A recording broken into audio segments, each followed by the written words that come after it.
Welcome back to our channel learners plus. ఈ రోజు వీడియోలో వచ్చేసి ప్రీవియస్ పేపర్లో ఇచ్చిన సైకాలజీ బిట్స్ అయితే చూద్దామండి. ఎక్కడ వీడియో అనేది స్కిప్ చేయకుండా పూర్తిగా అది చూడండి. మళ్ళీ టెట్ నిర్వహించే అవకాశం అయితే ఉంది. టెట్ అలాగే డిఎస్సికి కూడా ఇంపార్టెంట్ అనమాట.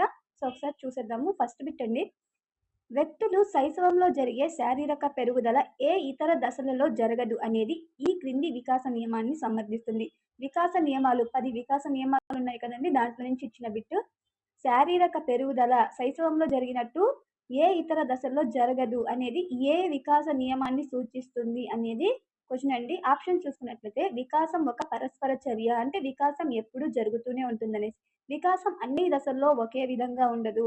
వికాసం అనేది అన్ని దశల్లో, అంటే శైశవ దశలో ఒక విధంగా, అలాగే బాల్య దశలో ఒకే విధంగా, ఇలా అన్ని దశల్లో ఒకే విధంగా ఉండదు అనేది సూచిస్తుంది. వికాసం క్రమానుగతమైంది. వికాసం అనేది ఒక క్రమానుగతంగా, అంటే ఒక పద్ధతి ప్రకారంగా జరుగుతుంది.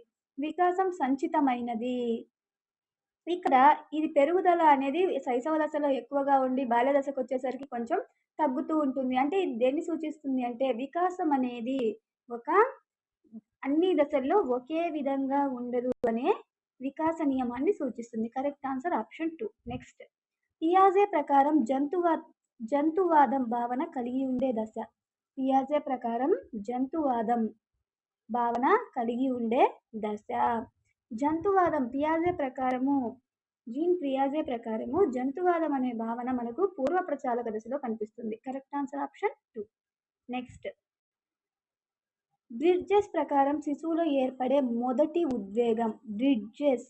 బ్రిడ్జెస్ ప్రకారము శిశువులో ఏర్పడే మొదటి ఉద్వేగం వచ్చేసి ఉత్తేజం అండి. ఉత్తేజం, ఎగ్జైట్మెంట్. నెక్స్ట్, బాల్య దశకు వయోజన దశకు మధ్య దశ. బాల్య దశకు వయోజన దశకు మధ్య ఉండే దశ. మనకు మొత్తంగా 10 దశలు, బెల్జిట్ హార్లాక్ ప్రకారం మొత్తం 10 దశలు ఉన్నాయి. ఆ 10 దశల్లో మనకు బాల్య దశకు వయోజన దశకు మధ్య ఉండే దశ వచ్చేసి కౌమార దశ అండి. కౌమార దశ. ఇక్కడ మనకున్న దశలు, అదే విధంగా ఏ దశ ఏ ఏజ్ వరకు ఉంటుంది, ఎన్ని ఇయర్స్ ఉంటుంది అనేది ఒక పట్టిక నీట్గా అది నేర్చుకోవాలండి. కన్ఫర్మ్గా బిట్ అనేది ఫామ్ చేస్తాడు అక్కడ. నెక్స్ట్ బిట్, రాజు అసంపూర్త చిత్రాన్ని అర్థవంతమైన చిత్రంగా చూడగలిగాడు. రాజు అసంపూర్త చిత్రాన్ని అర్థవంతమైన చిత్రంగా చూడగలిగాడు. ఇక్కడ రాజు ఉపయోగించిన ప్రత్యక్ష నియమము. అసంపూర్త చిత్రాన్ని, పూర్తి కాని చిత్రాన్ని ఒక అర్థవంతమైన చిత్రంగా చూడగలిగాడు. అక్కడ రాజు ఏ నియమాన్ని ఉపయోగించాడు అంటే లా ఆఫ్ క్లోజర్, పూరణ నియమాన్ని ఉపయోగించాడు. Correct answer option 1. నెక్స్ట్, ప్రయోక్త తన ప్రయోగానికి అనుగుణంగా మార్చే చరం. ప్రయోక్త తన ప్రయోగానికి అనుగుణంగా మార్చే చరము. ప్రయోక్త తన ప్రయోగానికి అనుగుణంగా మార్చే చరం వచ్చేసి స్వతంత్ర చరము. ప్రయోక్త ఆధీనంలో ఉండే చరము స్వతంత్ర చరము. Correct answer option 3. Next, frames of mind గ్రంథ రచయిత.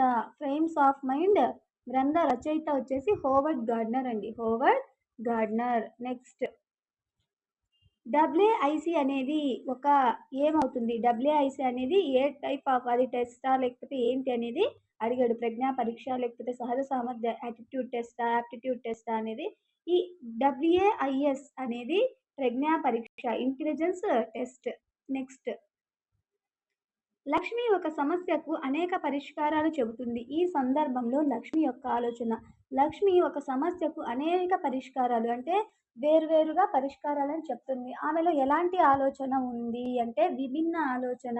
ఎలాంటి ఆలోచన అంటే విభిన్న ఆలోచన ఉంది. నెక్స్ట్, శిరామరకల పరీక్ష దీన్ని పరీక్షిస్తుంది. శిరామరకల పరీక్ష అనేది దేన్ని పరీక్షిస్తుంది అంటే శిరామరకల పరీక్ష పర్సనాలిటీని పరీక్షిస్తుంది, మూర్తిమత్వాన్ని.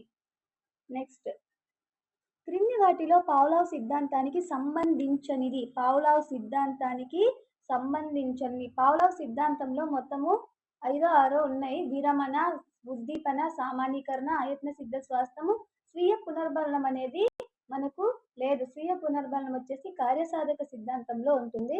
సో మనకి ఈ 3 కూడా పావ్లావ్ సిద్ధాంతంలో ఉన్నాయి. సంబంధించనిది ఏది అంటే స్వీయ పునర్బలనం.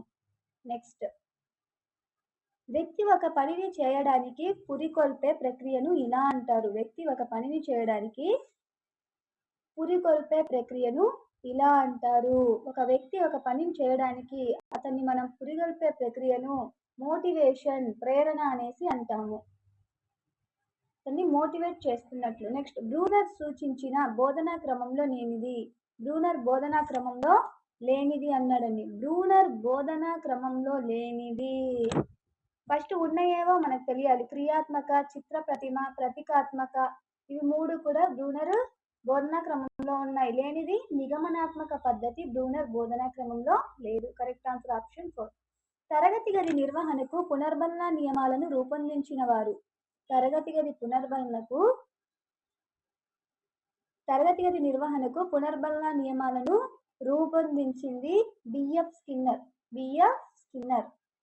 నెక్స్ట్, బోబోడాల్తో ప్రయోగాలు చేసిన శాస్త్రవేత్త. బోబోడాల్తో ప్రయోగాలు చేసింది డైరెక్ట్ బిట్ అండి, బండూరా. బోబోడాల్తో ప్రయోగాలు చేసింది బండూరా. నెక్స్ట్, అభ్యసనం అనేది అభ్యసన పరిస్థితులలోని అంశాలు వాటి మధ్య ఉన్న సంబంధాలను అవగాహన చేసుకోవడమే అని పేర్కొన్నది. అభ్యసనం అనేది అభ్యసన పరిస్థితుల్లోని అంశాలు వాటి మధ్య ఉన్న సంబంధాలను అవగాహన చేసుకోవడమే అని పేర్కొన్నది. కొహ్లర్ అండి, కొహ్లర్. ఆప్షన్ 3. నెక్స్ట్, దీనిని పొదుపు పద్ధతి అని కూడా పేర్కొనవచ్చు. పొదుపు పద్ధతికి ఇంకో పేరు వచ్చేసి పునరభ్యాసనము. పొదుపు గణని లెక్కేయడానికి మనకు ఒక ఈక్వేషన్ అయితే ఉంటుంది. దాన్ని ఆ ప్రిన్సిపల్ యూజ్ చేసి మనకు పొదుపు గణన మీద మనకు ప్రాబ్లమ్స్ కూడా ఇస్తాడండి. నెక్స్ట్, అనిర్దేశక మంత్రణం అను భావనను ప్రవేశపెట్టింది. అనిర్దేశక మంత్రణం అంటే కార్ల్ రోజెస్. అనిర్దేశక మంత్రణం కార్ల్ రోజెస్. నెక్స్ట్, క్రింది వానిలో సమ్మర్హిల్ దృక్పథము స్వేచ్ఛ ద్వారా నేర్చుకుంటాడు. సమ్మర్హిల్ దృక్పథం అంటే స్వేచ్ఛ ద్వారా నేర్చుకోవడం. నెక్స్ట్, నిశాంత్ గణితానికి సంబంధించి ప్రాజెక్టు పని చేస్తున్నాడు. అతనికి ప్రతి 5 నిమిషాలకు ఒకసారి పునర్బలనం కలిగిస్తుంటే అది ఎలాంటి పునర్బలనము? నిశాంత్ ఒక పనిని చేస్తుంటే అతనికి ప్రతి 5 నిమిషాలకు ఒకసారి కరెక్ట్ ఒక స్థిర కాల వ్యవధిని అక్కడ ఏర్పాటు చేసుకున్నారు. కరెక్ట్ 5 నిమిషాలకు ఒకసారి అతనికి పునర్బలనం అనేది ఇవ్వడం జరుగుతుంది. ఆప్షన్ 4, స్థిర కాల వ్యవధి పునర్బలన నియమము. నెక్స్ట్, 1 గిగాబైట్ అనేది ఎన్ని బైట్స్ కి సమానము? 1 గిగాబైట్ అనేది 1 GB అనేది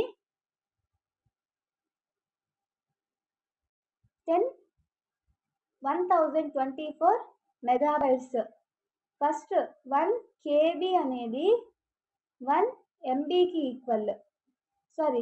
1024 KB అనేది 1 MB కి ఈక్వల్. 1024 MB అనేది 1 గిగాబైట్ 1 GB కి. 1024 GB అనేది టెరాబైట్ కి ఈక్వల్ అండి. కరెక్ట్ ఆన్సర్ వచ్చేసి ఇక్కడ మెగాబైట్స్, MB. నెక్స్ట్, ఇలా చేయడం వలన అభ్యసన జరుగుతుంది. ప్రేరణ కలిగించడం వలన అభ్యసనం అనేది జరుగుతుంది. అతని ఒత్తిడికి గురి చేసిన అభ్యసనం జరగదు, భయపెట్టిన అభ్యసనం జరగదు, ఇతరులతో పోల్చినా కూడా అభ్యసనం జరగదు. అతన్ని ఎప్పుడైతే మనం మోటివేట్ చేస్తామో ఒక స్టూడెంట్, అప్పుడు అక్కడ అభ్యసనం అనేది జరుగుతుంది. ప్రేరణ కలిగించడం. నెక్స్ట్, నూతన విద్యా విధానం NEP 2020. ఇది చాలా అంటే చాలా ఇంపార్టెంట్ బిట్ అండి. NEP 2020 అలాగే RT 2009 నుంచి మనకు కన్ఫర్మ్ గా బిట్ అయితే రావడం జరుగుతుంది. NEP 2020 ప్రతిపాదించిన విద్యా చట్టము 5+3+3+4 అండి. 5+3+3+4. Correct answer option 1. నెక్స్ట్, క్రింది వాటిలో టెక్స్ట్ ఫార్మెట్ డాక్ అండి. నెక్స్ట్, విద్య నేర్వగల మానసిక వికలాంగుల యొక్క IQ 50 నుంచి 70 మధ్య. వీళ్ళు విద్య నేర్వగల మానసిక వికలాంగులు 50 నుంచి 70 మధ్య IQ. నెక్స్ట్, సకాయ్ ప్రాజెక్ట్ అనేది ఏంటి అంటే ఉచిత open source learning management system అండి. సకాయ్ అంటే ఉచిత open source learning management system. Next, సమీప జెడ్పీడి. జెడ్పీడి అనేది మనకు చాలా ఇంపార్టెంట్. ఎంకేఓ, జెడ్పీడి ఇవన్నీ కూడా చాలా వైగోటస్కీలో వచ్చేవి. సో ఇది ఎవరిది అంటే వైగోటస్కీ. కరెక్ట్ ఆన్సర్ ఆప్షన్ 3 వైగోటస్కీ సిద్ధాంతానికి సంబంధించినది. నెక్స్ట్ ఆర్టికల్ 21A ఏ హక్కును అందిస్తుంది? ఆర్టికల్ 21A అనేది ఏ హక్కును అందిస్తుంది అంటే విద్యా హక్కును అందిస్తుంది. విద్యా హక్కు ఇంక్లూజివ్ ఎడ్యుకేషన్ కి సంబంధించింది ఇది. నెక్స్ట్ పఠన సంబంధ వైకల్యము అభ్యసన. పఠన సంబంధ చదవడంలో ఇబ్బంది పడడము డిస్లెక్సియా. చదవడంలో ఇబ్బంది పడడం డిస్లెక్సియా. డిస్ఫేసియా మాట్లాడడంలో, డిస్గ్రాఫియా రాయడంలో, డిస్కాల్కులియా గణితానికి సంబంధించింది. నెక్స్ట్ ఎన్ఈపి చూడండి. ఎన్ఈపి 2 టైమ్స్ రిపీట్ అవ్వడం జరిగింది. ఎన్ఈపి 2020 ప్రకారం ఎస్ఏఎస్ విస్తరణ రూపం. ఎస్ఏఎస్ విస్తరణ రూపం state achievement survey. State achievement survey correct answer option 3. ఇవి సైకాలజీకి సంబంధించిన బిట్స్. మరిన్ని వీడియోస్ కోసం మన ఛానల్ని సబ్స్క్రైబ్ అయితే చేసుకోండి. వీడియో మీకు యూస్ఫుల్ అనిపిస్తే తప్పకుండా వీడియోకి ఒక లైక్ ఇవ్వండి. Thank you for watching.